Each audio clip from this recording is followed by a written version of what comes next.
All right, guys. So welcome to another episode of Fit Health Matters. With me here is a special guest, Dr. Sean Bennett. Welcome, Dr. Sean. Hello. Dr. Sean Bennett is a cardiologist at National Guard Hospital. He'll be here with us to talk about the heart health, etc. So Dr. Sean has been working at the cardiac hospital here, or at the National Guard Hospital, for about 6 years. Is that right, Sean? Yeah, 6 years. right, yeah. Yep. And what I like about call you Sean. So Sean is an avid cyclist, an avid swimmer, a triathlon runner, you name it. So he's, when I wake up in the morning, he's always in the gym, he's working hard and everything. So I thought, I'm an opportunistic guy. I like to kind of, if I see, in a bit official way, of course, okay, if I see somebody who's, got very active, I would like to kind of learn from him. So Sean, first question for you. Okay. So how important is exercise for your heart health? Well, I think exercise is the cornerstone of everything, given the lifestyle that most of us lead. Mm-hmm. Yeah, when we were running around to catch animals and things, didn't matter. In the other parts of my life, I've done manual work where you're working all day, lifting ladders and planks of wood, and you don't need it. You need something to balance the lifestyle which we have of sitting in cars, sitting in offices. Right. And certainly for your heart and lungs, which you can't separate, but also for your joints and your muscles and your posture and everything.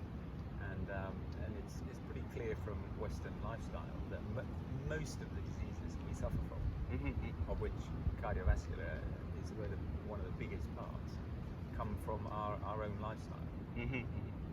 I know, at least in the US and in Canada also, heart disease is the number one cause of death, in Canada at least. Yeah. So, well, in the Western world, that's pretty much true. And of the three things that kill you, at least a third will be from cardiovascular. And then and exercise is a very important way of countering some of the cardiovascular problems, but it's definitely not in isolation. There's no good just exercising a little bit and then carrying on with being overweight, smoking, and everything. So that beats the point. That kind of beats the point. Yeah. It's a bit like people that you see them walk out with their face mask on because of COVID, and they're worried about COVID, and We have some social distancing. and then they take their mask down and smoke a cigarette. Well, actually, the cigarette's going to kill you before COVID. We know that the smoking is going to kill you 10 years younger from almost any disease you can think of. Right. And so you're going to die from smoking. COVID is actually not going to kill you unless you're one of the very high risk people. And even then, it's not definitely going to kill you. So there's an educational part of exercising. But I mean, I think my own motivation actually for exercise, when you asked me the question earlier, was I enjoy doing it. Right. That's a very important thing. And I think, I sympathise with people that say they hate exercise, because then it would be a chore, and it shouldn't be a chore. It should be something that's fun, it's sociable, you can make friends. Right. In my previous job, all my kind of weekend friends were people I exercised with. Right. I think that's very important for your health as well. Right. So it's important, guys, as Sean said, to surround yourself with friends, buddies who are active, who motivate you all the time. Otherwise, if you are surrounded by lazy people, then they say it's the five friends that surround you. They tell you a lot about what you're. Yeah. Well, I think that's really true. And if you arrive in a place where you don't immediately find friends, go to a club and join in with somebody. One of the things I remember about cycling back home when I first moved up to Yorkshire, was we would have a Sunday morning cycling group, and actually in previous hospitals the same thing, usually with people that work in the cardiac operating rooms, or we'd meet on a Sunday morning and go biking. Right.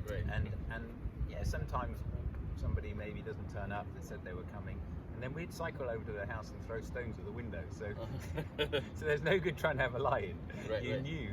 You knew you had to go, and it was just great, meeting friends, going out on your bikes. Doing it by yourself was a much, for me anyway, not such a good experience. And there were one or two people that did their training on their own, and hats off to them, because I think it's tough to train on your own. And we're moving training, not exercise. But even if you're just doing your regular 2-3 times a week, it's just so much more fun with someone. Right. Or where there's a commitment to meet somebody. Mm-hmm. You know, I think that's an important point. big Yeah. thing. So if you've got to commit, if you know you're meeting somebody, you know, at the lake or at the pool where you're swimming, or you don't want to let them down. There's no running away. There's no running away. And then when you've got there, well, you may as well get in and enjoy it, because a lot of the enjoyment not only comes from the process itself, but afterwards. That very, very nice feeling that you can have a coffee and a biscuit or some cake. And a lot of the people I train with love their food so much. Yeah. But you have to do some exercise first. Absolutely. That's interesting points. And Sean, you mentioned also regarding cardio doesn't have to be you go biking or you go swimming. It can be, you know, mowing the lawn, right? It can be just working in your garden, right? I don't know how many houses have really large gardens, but it just, you can take mow the lawn, etc. Is that right? Absolutely. And there should be a balance in your exercise anyway. There's no good just always trying to put in the hard training, because you'll get injured doing that, and your muscles get tired and fatigued in a certain way. So it's excellent to balance, and in that balance, you talk about stamina exercise. Major bone, yeah. Okay. Let me see who that is. Should we just stop that? Yeah, we can do that. Okay, so we'll put, oh, yeah.